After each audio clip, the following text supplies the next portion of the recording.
जोधपुर की जय नारायण व्यास यूनिवर्सिटी का 18वां दीक्षांत समारोह वर्चुअली आयोजित किया जा रहा है। फिलहाल आपको सीधा लिए चलेंगे कार्यक्रम की ओर, जहां मुख्यमंत्री अशोक गहलोत भी वर्चुअली इस कार्यक्रम में जुड़े हैं।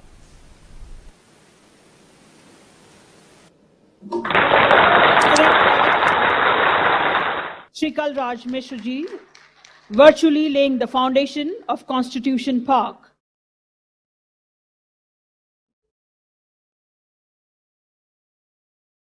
Foundation of Constitutional Park. अति विशिष्ट मुख्य अतिथि पद्म भूषण माननीय डी.आर. मेहता प्रख्यात अर्थशास्त्री से दीक्षांत प्रबोधन हेतु निवेदन करता हूं। Shri D.R. Mehta, the founder and chief patron of Bhagwan Mahavir Viklang Sahita Samiti, Jaipur, the parent body of Jaipur Foot, set up in 1975. He also served as the Deputy Governor of the Reserve Bank of India 1992 to 95. He was the Chairman of Securities and Exchange Board of India, the regulator for the capital market in India. He held this responsibility for 7 years from 1995 to 2002. An administrative officer of 1961 batch, he was honored by Government of India on 26th of January 2008 by conferring on him the prestigious national award Padma Bhushan for his social services. We are indeed honored to have him amidst us for 18th convocation address. Over to you, sir. महिम राज्यपाल महोदय, आदरणीय मुख्यमंत्री महोदय, माननीय कुलपति महोदय, जय नारायण व्यास विश्वविद्यालय जोधपुर, आदरणीय शिक्षाविद, अतिथिगण एवं विद्यार्थीगण, आपने मुझे इस वर्चुअल दीक्षांत समारोह को संबोधित करने के लिए आमंत्रित किया। मेरे लिए ये अभूतपूर्व सम्मान है। इससे भी अधिक मेरे लिए ये भावात्मक क्षण है। मेरा जन्म जोधपुर में हुआ, मेरी सारी उच्च शिक्षा जोधपुर में हुई, जो संत कॉलेज और महाराजा कुमार कॉलेज में पढ़ा। पुरानी और सुखद यादें जीवंत हो उठी। शिक्षा का उच्च स्तर, शिक्षाविदों का अतुलनीय मार्गदर्शन व आशीर्वाद, कई मित्र बने उस समय जो आज तक हैं। तथ्य यह है कि मेरे प्रारंभिक जीवन का निर्माण यहाँ हुआ। इसका आभार मैं किन शब्दों में व्यक्त करूं। एक दृष्टि से इस विश्वविद्यालय से मेरा पारिवारिक संबंध है। मैं और मेरे 8 भाई सभी यहाँ पढ़े। एक भाई प्रोफेसर डी.आर. मेहता दिल्ली में पढ़े, पर इस विश्वविद्यालय के वाइस चांसलर बनकर आए। उनकी ये प्रतिष्ठा थी कि जोधपुर से देश के सबसे बड़े दिल्ली विश्वविद्यालय के वाइस चांसलर बने। इस अवसर पर मेरे चाचा आदरणीय जसवंतराव साहब मेहता को भी, जो 3 बार सांसद रहे, का मैं स्मरण करना चाहूंगा। संत कॉलेज के 50 साल पर जो विकास समिति बनी, उसके बाद अध्यक्ष थे और इस कॉलेज के विकास के लिए हमेशा प्रयत्नशील रहे। इस विश्वविद्यालय की जब मैं बात करता हूं तो जोधपुर शहर का भाव बार बार आ जाता है। शहर और विश्वविद्यालय एक दूसरे को अपने जीवन मूल्यों और संस्कृति से प्रभावित करते हैं। जोधपुर शहर के बारे में तो जैसा एक जोधपुर के कवि ने कहा, उनके विचार में गद्य में प्रस्तुत करना चाहूंगा।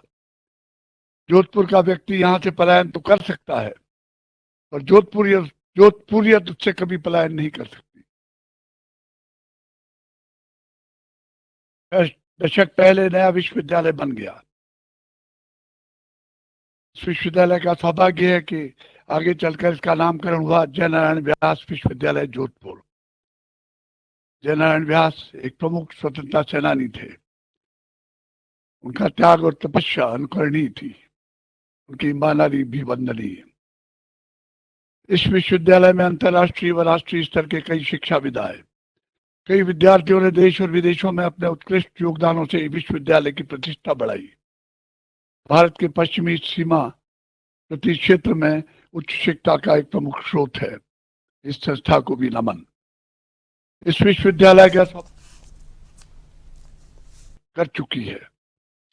भगवान महावीर विकलांग सहायता समिति दिव्यांगों की सबसे बड़ी संस्था है दुनिया की। दिव्यांगों को चलयमान बनाया, कोई आत्मसम्मान पुनः प्राप्त करवाया। भारत के अतिरिक्त संस्थान ने 37 देशों में भी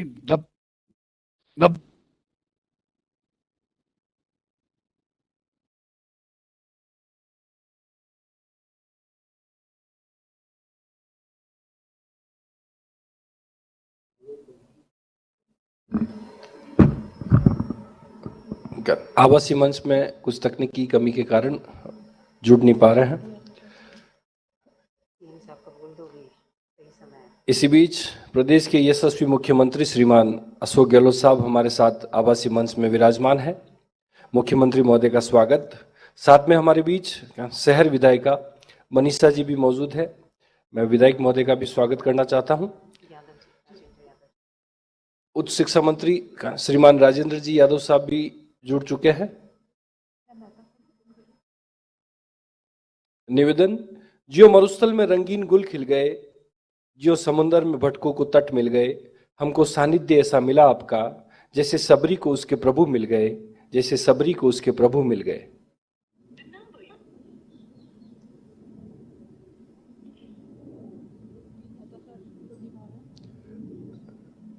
डी.आर. मेहता साहब जुड़ नहीं पा रहे हैं।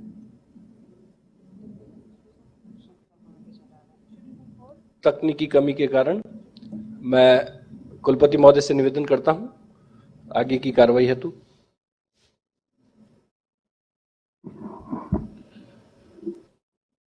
विशिष्ट अतिथि माननीय श्री राजेंद्र सिंह यादव, राज्य मंत्री स्वतंत्र प्रभार उच्च शिक्षा, राजस्थान सरकार को उद्बोधन के लिए आमंत्रित करता हूं।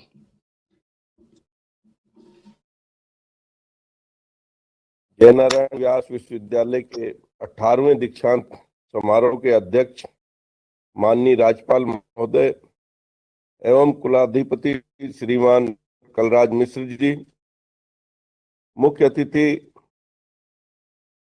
राजस्थान के यशस्वी मुख्यमंत्री माननीय श्री अशोक गहलोत जी, दीक्षांत प्रबोधक पद्म भूषण श्री डी.आर. मेहता जी, विभिन्न क्षेत्रों में उत्कृष्ट कार्य करने के लिए मानद उपाधि से सम्मानित वैज्ञानिक डॉक्टर एस.एम. स्वामीनाथन, कोकिला भारत मंगेशकरी के कुलपति प्रोफेसर पी.सी. त्रिवेदी जी, अधिष्ठातागण, निदेशकगण, अध्यक्ष, अध्यापकगण एवं कर्मचारीगण, आमंत्रित अभिभावकगण व विद्यार्थियों,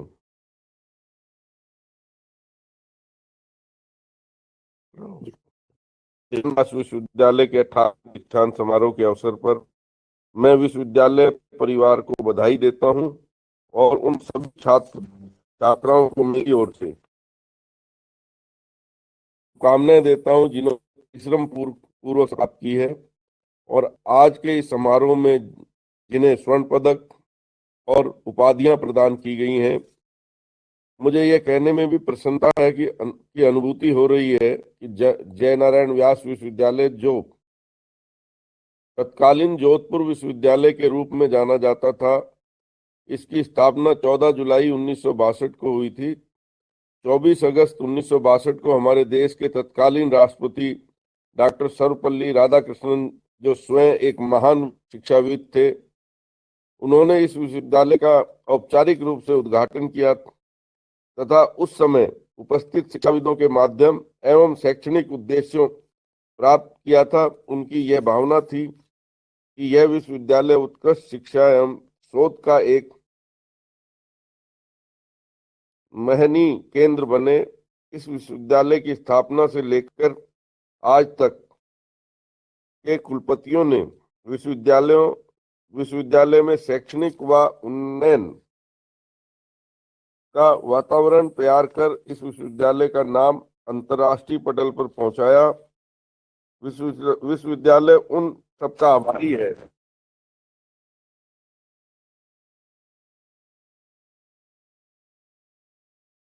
मुझे इस बात की प्रसन्नता है कि आगामी जुलाई में यह विश्वविद्यालय अपने 60 वर्षों का सफर पूर्ण कर लेगा।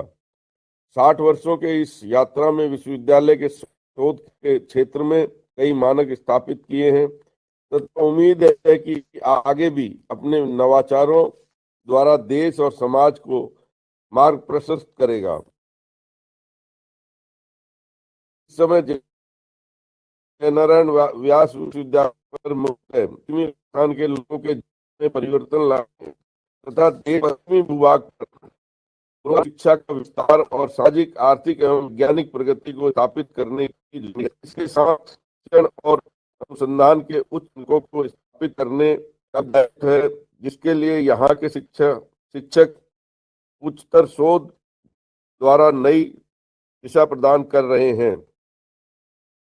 जैसा कि बताया गया है कि विभिन्न संकायों में सत्र 2020 में स्नातकों में 38,350 विद्यार्थी दीक्षित हुए हैं तथा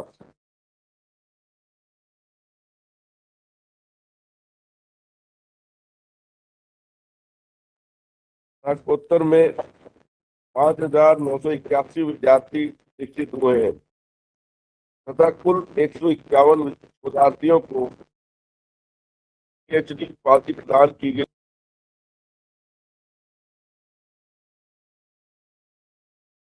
है। साथ ही एक शोधार्थी को डिलीट व एक को डी गई है। हमारे लिए गौरव की बात है तथा वैज्ञानिक क्षेत्र में उत्कृष्ट कार्य के लिए एक मानद DSc व एक मानद डिलीट की उपाधि भी प्रदान की गई है, जो इस विश्वविद्यालय के नवाचारों को दर्शाता है। जयनारायण व्यास विश्वविद्यालय प्रदेश का एक ऐसा महत्वपूर्ण विश्वविद्यालय है जो जोधपुर नगर के साथ साथ पश्चिमी राजस्थान के सुदूर क्षेत्रों में स्थित 300 से अधिक संबंधित महाविद्यालय के माध्यम से संपूर्ण क्षेत्र में प्रकाश फैला रहा है। जैसा कि सर्वविदित है, यहाँ से शिक्षा प्राप्त करने वाले विद्यार्थियों ने अपनी विशिष्ट योग्यता से इस विश्वविद्यालय सहित राजस्थान का नाम देश विदेश में रोशन किया है। मेरी हार्दिक अभिलाषा है कि आप भी उनके अनुगामी बने और यहाँ से प्राप्त शिक्षा को जोधपुर में सारी वो संस्थाएं आ चुकी है और अभी हाल ही में जब MBM विश्वविद्यालय बना, जिसमें रिफाइनरी के साथ साथ में पेट्रोलियम इंजीनियरिंग की शुरुआत भी होगी, तो आप सोच सकते हैं कि जोधपुर आज इस रूप में, इस मायने में पूरे देश के अंदर जितने भी बड़े बड़े शहर हैं उन सब की हम अगर अध्ययन करें तो जोधपुर एकमात्र शहर है जहाँ पर जितनी संस्थाएं हैं एक साथ में, जहाँ एम्स भी हो, जहाँ IIT भी हो, जहाँ अन्य यूनिवर्सिटी मैंने बताया निफ्ट हो, FDDI हो, लॉ यूनिवर्सिटी हो, एक साथ में इतनी बड़ी संस्थाओं वाला कोई शहर है तो सिर्फ जोधपुर है। इस बात का मुझे गर्व है। और ये डिजिटल यूनिवर्सिटी बनेगी, उससे और 4 चांद लग जाएंगे। इसके लिए जमीन देख ली गई है, 400 करोड़ में स्वीकृत कर दिए गए हैं और मैं समझता हूं कि जल्दी इस काम को आगे बढ़ाया जाएगा।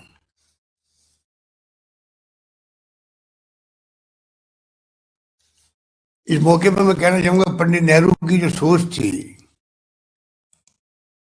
वो मुझे बहुत अच्छी लगी कि एक विश्वविद्यालय मानवतावाद, ह्यूमनिज्म के लिए, सहिष्णुता, टॉलरेंस के लिए, तर्क, रीजनिंग के लिए, विचारों के साहसिक कार्य, एडवेंचर ऑफ आइडियाज के लिए और सत्य की खोज, सर्च फॉर ट्रुथ के लिए होता है। यानी विश्वविद्यालय से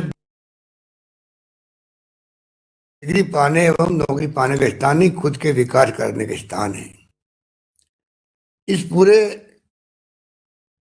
जो भावना प्रकट की गई है उसमें सब बात आ जाती है, किस प्रकार से हम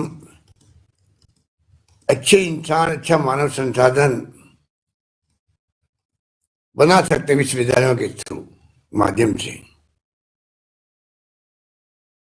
और ये तो अनुभव है कि जो विश्व युद्ध हुआ था वर्ल्ड वार के बाद में, जब जापान, जर्मनी, ब्रिटेन सब तबाह हो गए थे, तो सबने जो है उस वक्त से ही शिक्षा पे जोर दिया। उसके कारण से आज वो विकसित राष्ट्र की श्रेणी में आ गए।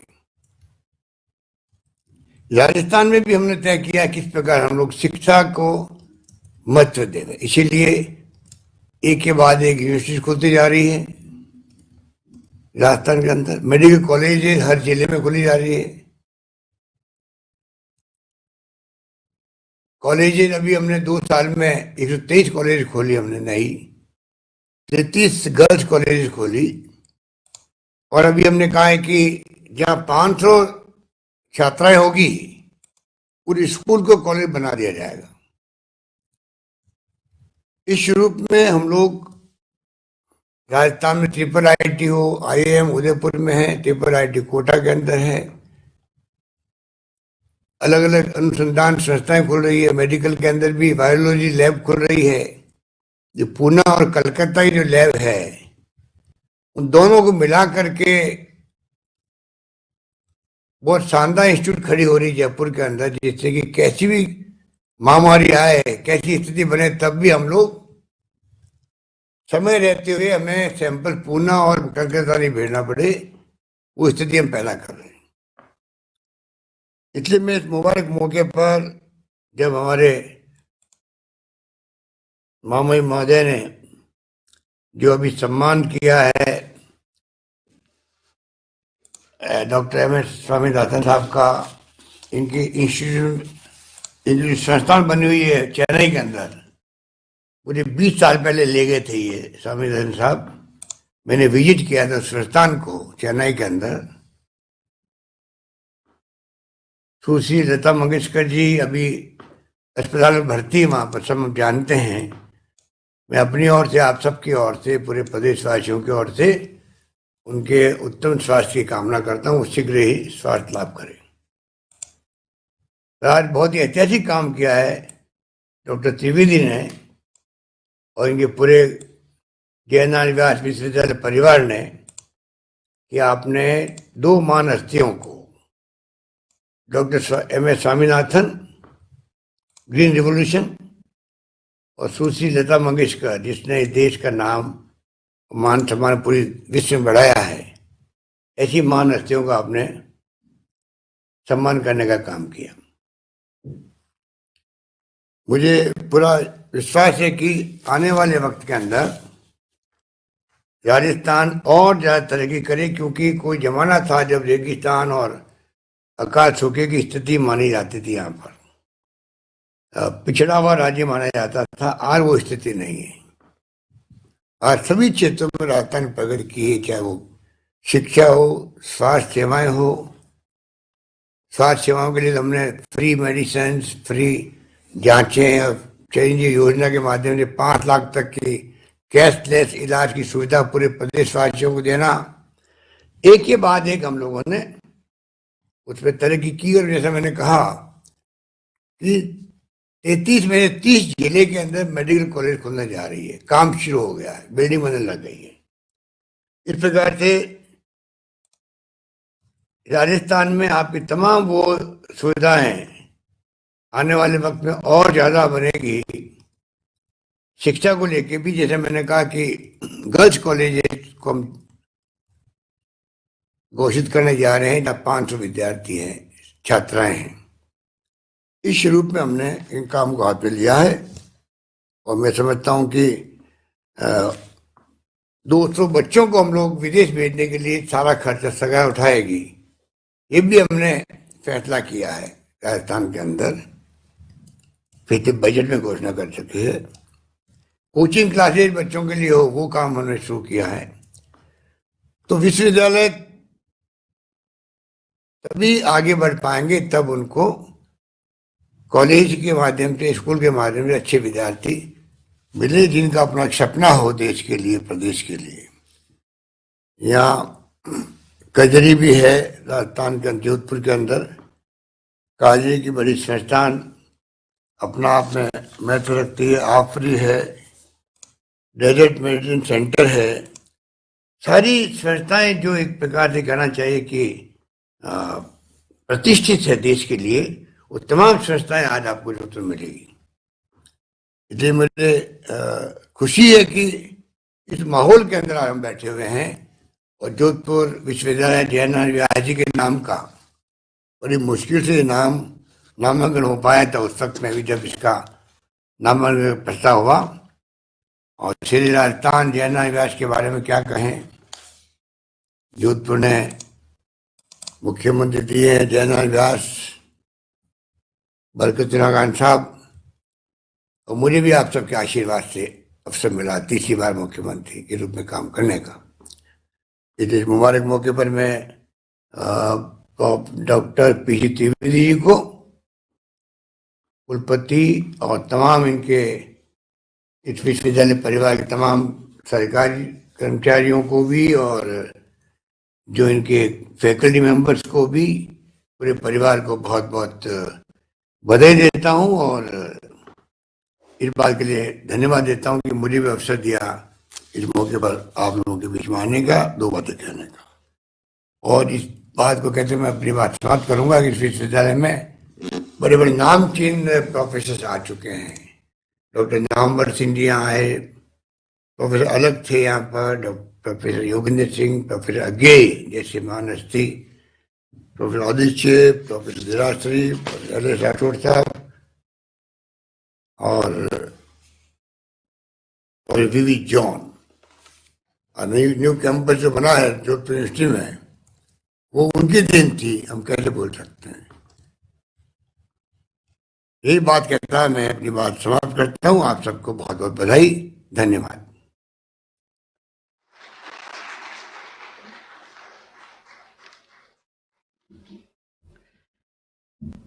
माननीय मुख्यमंत्री का बहुत बहुत आभार। उन्होंने अपना अमूल्य समय हमारे समारोह के लिए दिया और आपके आशीर्वचनों से हम लाभान्वित हुए। निश्चित तौर पर